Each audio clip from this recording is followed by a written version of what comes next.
Si tu as trippé sur Mytho-réalité, eh bien c'est de retour en format livre et on vous offre 50 nouvelles légendes urbaines. Pour commander le livre, va sur luduc.ca. Sinon, il y a toujours le Patreon si jamais tu souhaites nous encourager et avoir accès à du contenu. Sur ce, bonne écoute. Bonjour Céline! Salut Luduc! Hey, je suis vraiment content. Ça fait hyper longtemps que j'ai pas reçu quelqu'un du domaine du doublage. Je pense que j'avais pris une petite année sabbatique et il y avait messeries.fr qui m'avait donné un gros coup de main à l'époque. Ouais, Puis là, grâce à ça, ben là, en ce moment, on peut se rencontrer, Céline. Fait que voilà. aujourd'hui, c'est un spécial doublage avec Céline Mauge. On va dévoiler les... Est-ce que tu veux présenter Disgusting avec ta voix la plus célèbre? Comment tu dis? OK, là, c'est dur. C'est un jeu de mots, c'est Disgustings. C'est un jeu de mots qui veut dire dégoûtant, mais Ouais. on discute de choses. C'est bon ça? C'est un bon concept, je trouve. Disgusting. Ouais. Ok. Bonjour, ici Meredith Gray, en direct, non pas du Grey Sloan Hospital, mais du J'ai animé à Gatineau avec Luduc pour Disgusting. C'est fantastique.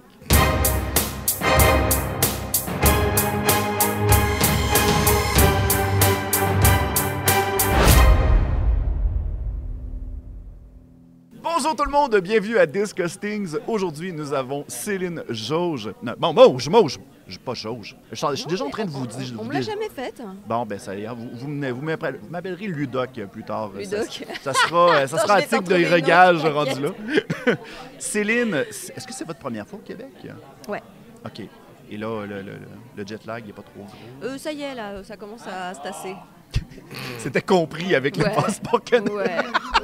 Ouais, il faut. Ouais, bah ouais. Mais c'est plus dur dans l'autre sens, je crois. D'après ce qu'on m'a dit, c'est plus dur dans l'autre sens. Ça va être, lorsque vous êtes allé de retour, que ça va frapper plus fort? Ouais. Céline, vous êtes reconnue pour plusieurs voix. Moi, de mon côté, j'ai regardé votre curriculum vitae. Ouais, c'est ça, je suis votre employeur, finalement. J'ai regardé vos rôles fétiches. Vous avez fait beaucoup de personnages antagonistes, des rivales, que ce soit dans Totally Spies, que ce soit dans dans Totally Spies, dans Kim Possible. Je sais qu'il y a aussi, là, c'est peut-être pas dans l'antagonisme, mais les Brats. Oui, il y avait Sacha. Oui, exactement. Et vous faites la voix d'Alex dans les Totally Spies, qui est reconnu comme étant... OK, là, si je dois dire mon top 3 des Totally Spies, je crois que c'est ma deuxième. Et dans mon top 2. Fait que voilà. Ouais, souvent, c'est Clover, Alex et Sam, en fait. Mais Clover, je la mets en dernier. Ah bon, toi, tu l'as mis en dernier? Oui, je l'ai mis en dernier. OK, je vais vous expliquer pourquoi. Parce que Clover, je la trouve trop matérialiste et je trouve qu'Alex est beaucoup plus posée. Sam, elle a un leadership pas mal plus respectable. C'est effectivement un peu la meneuse, hein, c'est la plus intello. Dans la dernière saison, la nouvelle, hein, la 7e, là, c'est vrai, parce qui est qu'ils ont fait un arrivée reboot cette année, entre-temps, ouais. elle est devenue très nouvelle technologie aussi. OK. Elle game. Alors ça a choqué certains fans apparemment. Parce que Pourquoi pour ça les eux, a choqués? Parce que pour eux... Une fille, ça game pas, ça se peut pas? Non, c'est pas du OK, tout ça. c'est pas. C'est plus que Sam, c'était les livres. Hein. C'était le côté intello, mais dans le côté... noble, c'est pas vraiment le mot, parce que les jeux, ça peut être très noble aussi, donc ça, c'est pas exactement ça, mais peut-être plus à l'ancienne, quoi, ou un télo pur, machin. Mais et finalement, là, c'est rigolo, quoi. Elle devient un peu accro au jeu, et elle en crée même, enfin... Ben, crime. En même temps, c'est bon de se remettre au goût du jour. T'sais, surtout pour un reboot, on n'a pas le choix mais c'est ça qui est super dans la nouvelle saison. C'est l'IA, les réseaux, les jeux, les nouvelles technologies, et comment s'en méfier aussi.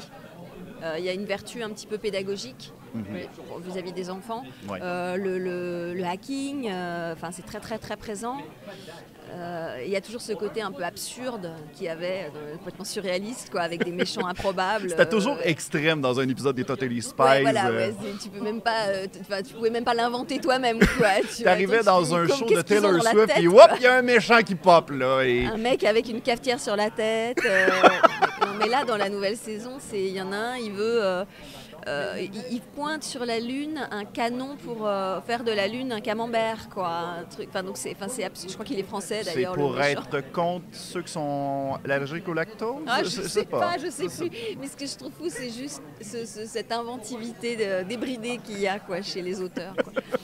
Les auteurs d'ailleurs qui sont trois, j'avais lu par rapport à ça, c'était trois gars dans la trentaine, quarantaine qui avaient créé Totally Spies, je crois.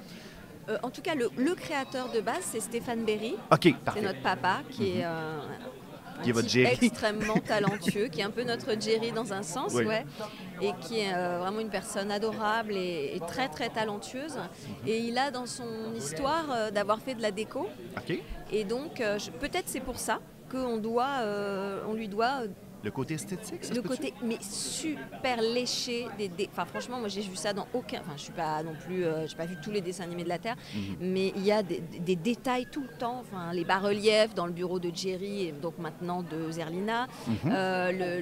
L'espèce de bas-relief thaïlandais sculpté en bois, la moindre poignée de porte, la boutique de bubble tea de Mayfair. Enfin, quand on regarde vraiment, c'est très rare et c'est très spécifique aux Spice, quoi. Wow!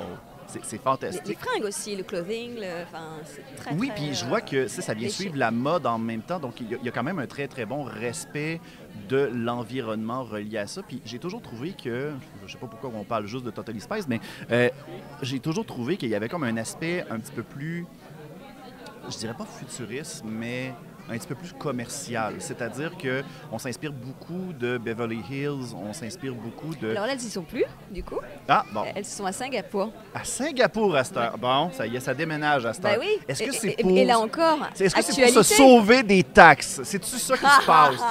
Non, je crois que... tu sais, je crois que c'est surtout pour peut-être anticiper, parce qu'il va y avoir une 8e saison aussi, et puis, c'est pas anticiper parce qu'on y est déjà, c'est l'Asie, quoi. Okay, L'Asie qui prend un poids, et Singapour qui a une position un peu particulière au sein de tout ça, qui est un mélange de l'Asie et de l'Occident, vraiment, et qui en plus, c'est une ville extrêmement particulière parce qu'elle est très, très... il y a beaucoup de verdure, elle est hyper structurée de façon, je sais pas si on peut dire feng shui, je sais pas comment il dirait, quoi. Mais du coup, ça amène une esthétique aussi. Okay. Voilà, parfait. Voilà. C'est bon. Je veux juste parler, parce que là, on a quand même pas beaucoup de temps pour jaser ensemble, puis je veux qu'on en profite quand même. Au niveau de ton parcours, en tant nous autres, de notre côté, on parle beaucoup du terme doubleur, mais vous autres, vous parlez principalement de voix. Nous, on n'aime pas le mot doubleur, parce que les doubleurs, pour nous, c'est les sociétés de doublage. Ah, d'accord. Et nous, on est des comédiens de doublage. Donc, je vais réitérer. Ton rôle de comédienne, est-ce que tu te souviens de ton premier rôle à porter ta voix à un personnage? Oui, je me souviens, c'était en tout cas celui qui a duré, qui n'était pas juste une petite ambiance ou une petite phrase comme ça pour démarrer, c'était dans Hartley Cœur à vif. OK. Je crois que c'était une série australienne ou néo-zélandaise, je ne sais plus. Je crois qu'on l'avait, nous autres, à la télé canadienne. Ça se peut très bien. Mais là, c'est pas... Le Canada, c'est quand même vieux aussi, là. Il n'y a pas de problème. C'est pas une question que ça nous rajeunit ou ça nous vieillit, là. Il n'y a pas de problème. Non, en tout cas, c'était il y a un bail. C'était une nana un peu gothique dans le lycée de la série. Et je ne saurais plus te dire son nom. Ça fait tellement... non, je comprends très bien. C'est bon. J'avais fait des Star Trek aussi. J'avais fait des panouilles sur les Star Trek à l'époque.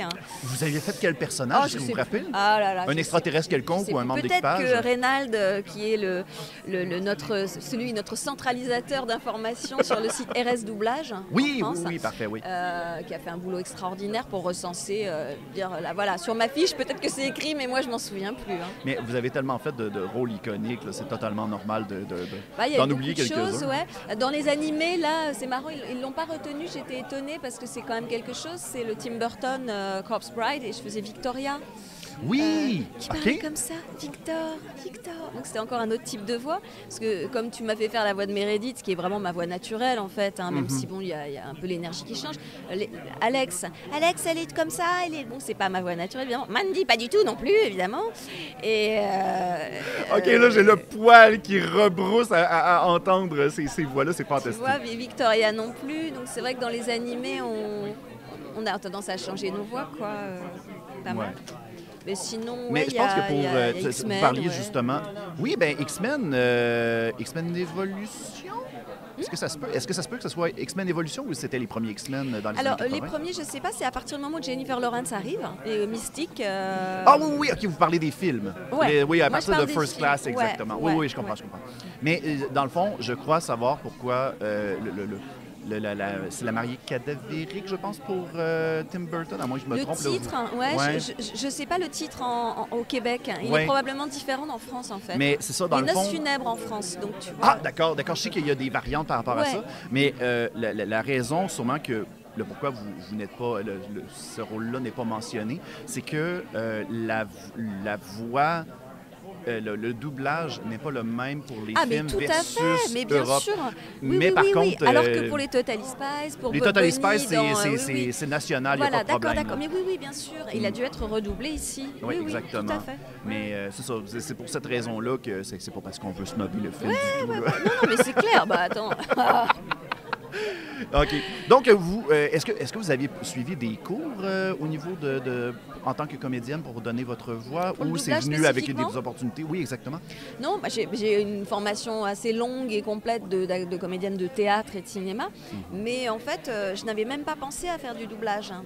Et puis, C'est un accident de parcours, dans le fond? Un heureux accident de parcours. Une péripétie, ouais. Ok. On va pas dire un accident. Parce Est-ce que vous vous rappelez comment ça s'est passé? Bien sûr que je m'en rappelle. C'était au théâtre, je jouais au théâtre avec Gabrielle Ledoz, qui est en France la voix de Kevin Spacey, Gabriel Byrne, enfin plein c'est un formidable acteur de théâtre aussi. Donc on jouait ensemble à Molière, et puis j'avais, je sais pas, 22 ans, et il m'a dit ah mais tu devrais venir traîner tes guêtres dans les studios, t'es bien, t'as une bonne voix, tu serais bon. J'avais même pas pensé, c'est-à-dire que j'étais encore comme dans une sorte d'imaginaire d'enfant où pour moi on n'en parlait pas à l'époque de tout ça. Et pour moi c'est comme si j'avais jamais envisagé le fait que derrière mes héros de dessins animés il y avait une voix, si tu veux. Oui. C'est absurde, c'était vraiment... Non, il pense pas. Il n'y avait pas cette notion de, voilà, dans le métier d'acteur, il y a ça qui est possible. C'était parce que c'était un peu moins répandu qu'aujourd'hui, la popularité que ça peut avoir quoi, auprès des jeunes et tout. Et en fait, du coup, j'ai été en studio, j'ai assisté pendant 1 an. J'ai pas vraiment fait de stage ou quoi. J'ai tout de suite été dans les studios. Et puis, au bout d'un certain temps, ça ne marchait pas.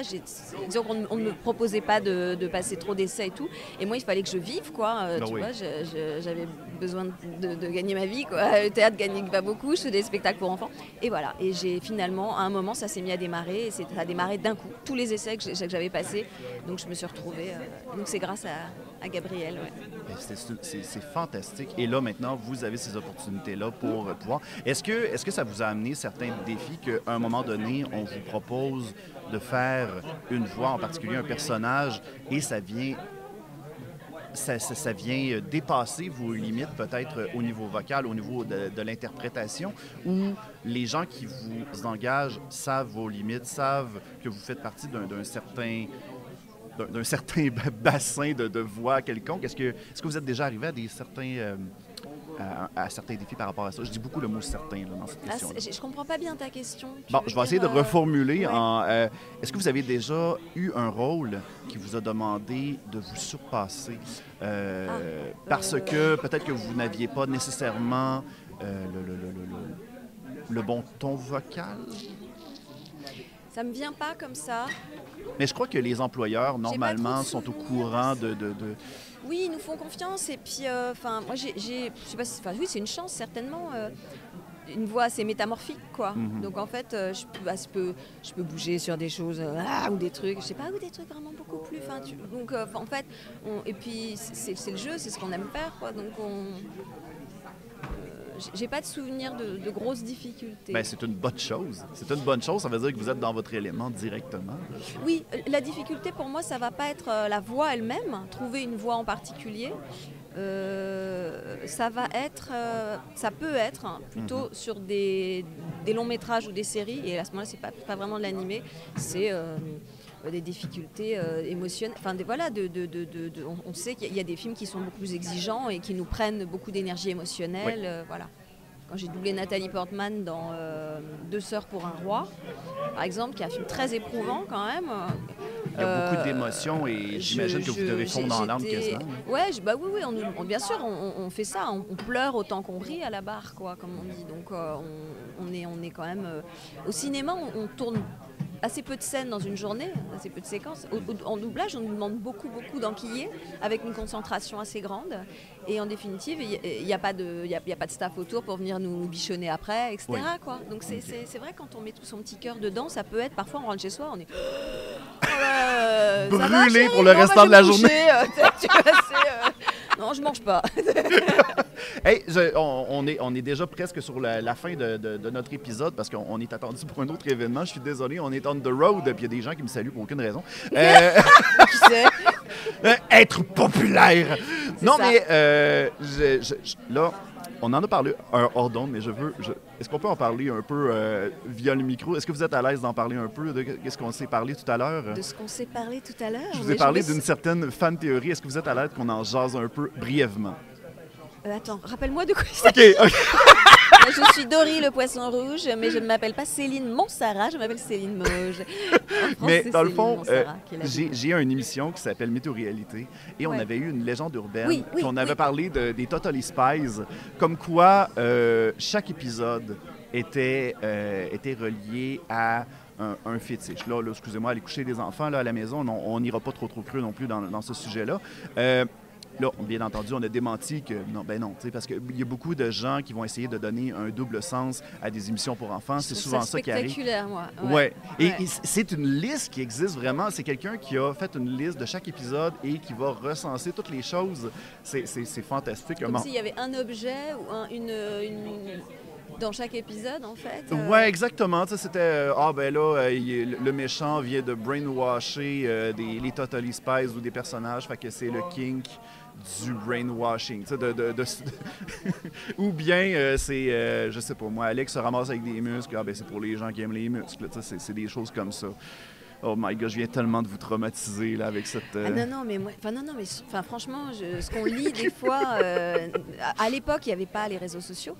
Et je pense que c'était il y a donc 12 ans, hein, la fin de la dernière saison qu'on avait faite, il y a eu un trou de 11 ans. Et là, d'un seul coup, du coup, on a vraiment un retour, on voit ce que pensent les... Et puis, il s'est passé tellement de choses depuis, il y a cette espèce de parole débridée sur les réseaux. Et franchement, on lit des trucs qui sont complètement délirants, quoi. Ouais. Fait qu'on peut confirmer une bonne fois pour toutes que c'est de la foutaise un peu. C'est-à-dire, à moins que Stéphane Berry ou les créateurs, ils tapent peut-être des délires. Il paraît que chez Disney, il y avait des choses un petit peu coquines aussi. Il y avait certains de petits gags pour les adultes, c'est ça. Je sais pas, je peux pas me prononcer. La petite référence de Disney, c'était que dans Histoire de jouet 1, il y avait un personnage dans les jouets de Sid, le méchant, l'enfant méchant. Il y a un jouet qui a été trafiqué qui se fait appeler The Hooker. The Hooker, en anglais, c'est la prostituée. Et c'est deux jambes de Barbie avec un crochet. Donc, le The Hooker, ça fonctionne, mais le double sens relié à ça, ça amène un certain questionnement.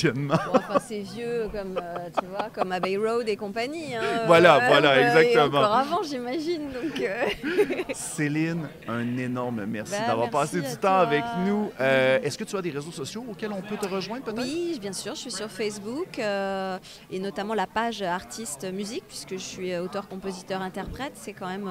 Aujourd'hui, j'ai arrêté de faire du théâtre et du cinéma parce que la musique, c'est vraiment ce qui me porte le plus et ce qui m'intéresse le plus.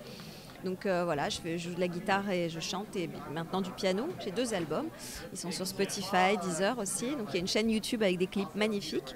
Et puis je ne peux que vous recommander de vous abonner à Céline Mauge Musique sur Facebook et puis sur Instagram aussi. C'est parfait, ça va nous faire plaisir. Je te laisse le mot de la fin. Là, j'ai l'impression de t'utiliser comme un singe savant, mais je veux pas que ça soit mal interprété. Mais est-ce qu'on peut avoir un dernier mot de la part d'Alex, s'il te plaît? J'allais te le dire, je voulais faire des gros bisous à tout le monde, plein de gros bisous. Et puis je vous souhaite une bonne année et plein de beaux moments partagés avec tous vos copains. Moi, avec Clover et Sam, je suis sûre que ça va être super. Bon, maintenant, Alex est rendu numéro 1 dans mes Totally Spies, je tiens à vous le dire.